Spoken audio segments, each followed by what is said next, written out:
آپ کو معلوم ہے کہ وہ رب ہم سے ناراض ہے، اسی لیے تو مسلمانوں کا شیرازہ بکھر چکا ہے۔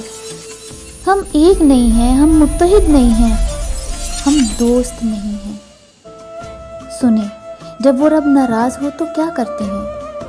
اس رب سے باتیں کرتے ہیں، اس رب سے پوچھتے ہیں، اس رب کا قرآن کھولتے ہیں جس میں وہ ہم سے ہم کلام ہے، وہ ہم سے باتیں کرتا ہے۔ پھر اس رب سے ہم کلام ہونے کے بعد وہ مومن کہتے ہیں سمعنا و اطعنا۔ بس تو بتا کہ تیری رضا کیا ہے، تیری رضا کیا ہے اور تیری منشا کیا ہے۔ لیکن ایسا نہیں ہوتا۔ ہوتا کچھ یوں ہے کہ قرآن بند کر کے مصلے بچھائے جاتے ہیں، نمازیں پڑھی جاتی ہیں، تسبیحاں پھیری جاتی ہیں، اللہم صلی علی محمد درود پڑھ پڑھ کر اس رب کو اونچی آواز میں بتایا جاتا ہے سمعنا و عصینا، سمعنا و عصینا، سمعنا و عصینا۔ افسوس، یہ سب کیا ہے، کیوں ہے؟ ہمیں بھی تو سمجھاؤ۔